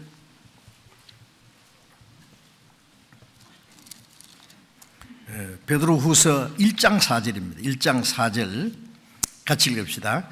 이로써 그 보배롭고 지극히 큰 약속을 우리에게 주사 이 약속으로 말미암아 너희로 정욕을 인하여 세상에서 썩어질 것을 피하여 신의 성품에 참여한 자가 되게 하려 하시니 보배롭고 지극히 큰 약속을 우리에게 주셨습니다. 자, 우리를 하나님의 자녀라는 약속을 하셨고 하나님 나라에 들어갈 수 있는 약속을 주셨습니다. 하나님 우리에게 하신 약속이 이것이니 영원한 생명이라. 하늘나라를 우리에게 약속으로 주셨어요. 이 보배롭고 지극히 큰 약속을 우리에게 주사 이 약속으로 말미암아 너희로 정욕을 인하여 세상에 썩어질 것을 피하여 세상에 썩어지고 불타버리고 없어질 것을 우리 피해야 돼요. 아세요? 그걸 잡으려고 따라가면 안 돼요. 응? 보배롭고 지극히 큰 약속이 있기 때문에 응? 어린 애가요 이 항아리에 손을 넣고 이거 주먹을 꼭 쥔 거예요. 안 빠지는 거예요.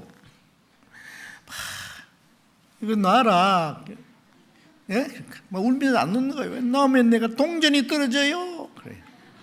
동전을 꽉 쥐고 있는 거예요. 큰일 났어요. 강제로 빼면 손 다치겠고, 그렇다고 비싼 항아리 깰 수도 없고, 어떻게 하면 돼요?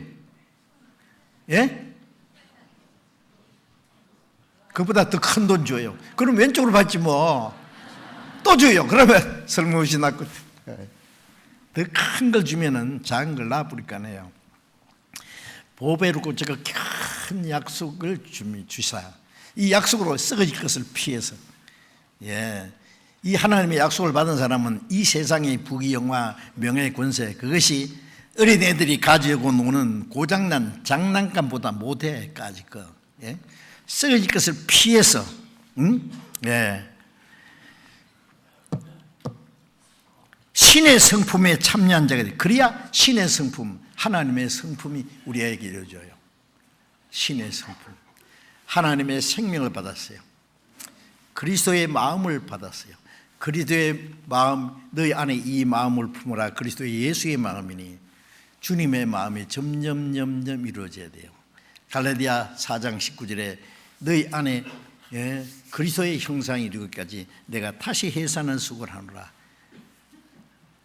난이라고 해산한 수고했고, 예, 엄마는 또 자녀를 건강하게 훌륭하게 키우느라고 또 해산한 수고하는 것처럼 바울사도는 이 갈라디아 성도들 구원받았지만 아직도, 예, 성령을 따라 사는 게 뭔지 모르고 주님을 기쁘시 하는 게 뭔지 모르고 성령으로 시작했다가 육체로 돌아가는 이 어리석은 사람들이, 이 갈라디아 사람들아 어리석도다. 너희 속에 그리스도의 형상이 이루기까지 내가 다시 해산한 수고를 하노니. 그리스도의 형상이, 그리스도의 성품이요, 하나님의 성품이, 신의 성품에 점점 이루어지도록 성령이 도와주세요. 예?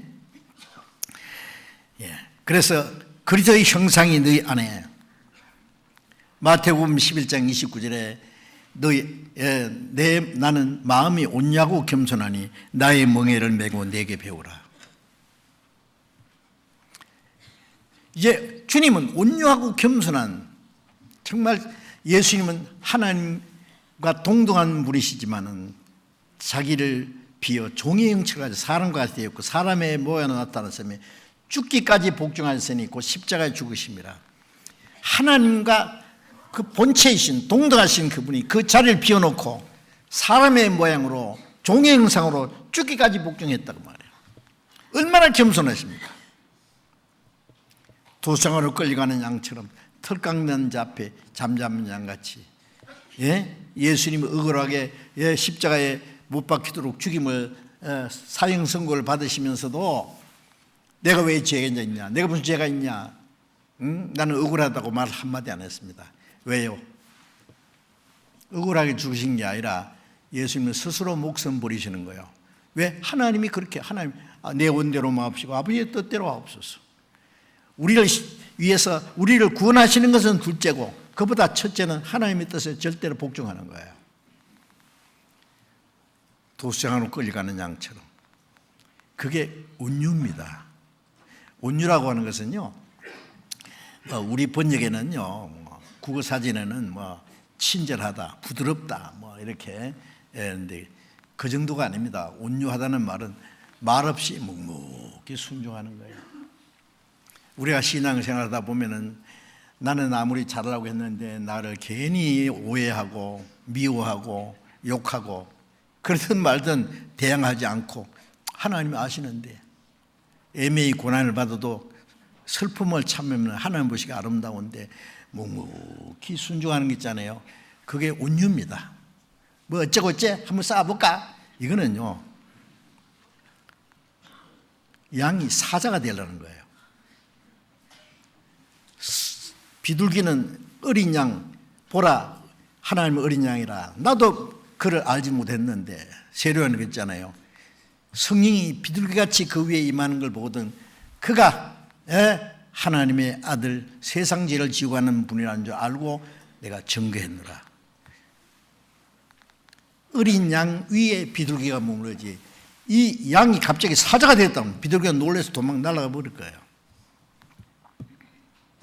여러분, 우리도 한 마리 어린 양처럼 묵묵히 하나님 말씀을 따라서 어떤 고난과 환난에 있어도 주님이 나와 같이 계신 거 알고 순종하면은 성령이 같이 계십니다. 그게 온유입니다. 겸손이라는 것은 자기를 철저히 낮추는 거예요. 절대로 복종하는. 예수님이 제 아들의 발을 씻겨주셨어요. 그렇죠. 발을 씻기는 것은 종이 주인에게 하는 거예요. 예? 그 당시에 팔레스타인은 먼지투성인 하루 종일 돌아다니다 오면은 신이라고 하는 것은 발가락이 꼽아가지고 샌들이 있잖아요. 그게요. 그 당시에 신이에요. 신고 다니면 말이에요. 하루 종일 막 먼지투성이 땀하고 집에 들어오면은 그 발에는 먼지와 땀 이런 게 뒤범벅이 돼가지고 냄새가 나고, 제일 먼저 종이 무릎을 탁 꿇고 그 주인의 발을 씻겨주는 거예요. 예수님이 대야에 물을 떠서 무릎을 꿇고 제 아들의 발을 씻겨주잖아요. 허리에 수건을 두르시고, 너희가 나를 주와 선생이라는 네 말이 옳도다. 내가 주와 선생이 너희 발을 씻겼은즉 너희도 서로 발을 씻기는 것이 가니라. 내가 행한같이 너희도 행하게 하려 하여 본을 보였노라. 이것을 알고 행하면 복이 있으리라. 우리 주님 거룩한 손 제자들의 발을 씻겨 남 섬기는 종의 도를 몸소 행해 보이셨네 그랬잖아요. 그런데 조금은 키재기인 게, 네가 높으냐 내가 높으냐. 제자들도 그랬잖아요. 서로 교만하고 예수님 임금되면 높은지 앉을 거냐. 3년 반 동안 예수님 따라다니면서 배우겠지만 소용없었어요. 그들이 구원받기 전에는 교만한 마음, 욕심 별것 그대로 있었어요. 그러나 예수님이 죽으시고 부활하신 다음에 그들은 예수님처럼 온유하고 겸손한 멍에를 메고 주님을 정말 따라갔습니다. 온유하고 겸손한 그 주님의 마음을 우리 안에 하나하나 심어주시는 분이 성령이셔요. 아십니까? 우리가 주님의 사랑을 받았어요. 예수님의 생명을 받았어요. 예수님의 마음을 받았어요. 예수님이 내 안에 계세요. 그 성령은 이제 신의 성품, 그리스도의 형상이 우리에게 이루어지도록 계속 노력하십니다. 우리의 말하는 것이, 우리의 생각하는 것이, 우리 행하는 것이, 이제 어릴 때는 말하는 것, 생각하는 것, 행하는 것 어린아이 같다가 장성한 사람이 되어서는 어린아이를 버렸노라. 장성한 자라는 것은 그리스도의 성품이 이루어지는 사람. 이 땅에 완전한 그 장성은 없겠지만 점점 주님을 닮아가지 해야 되지 않겠습니까? 그 성령이 하신 일이에요. 우리는 성령께 매일 기도해야 됩니다. 주님, 내 마음을 주장하시고 내 생각, 내 모든 행동을 주님이 지켜주십시오. 죄를 범치하도록 나를 도와주십시오. 주님이 기뻐하시는 뜻을 깨닫도록 도와주세요. 성령의 도우심을 기도해야 됩니다. 계속. 자, 오늘 여기까지 말씀드리고요. 그 성령님에 대해서 배운 것을요 잊지 말고 계속 복습해요.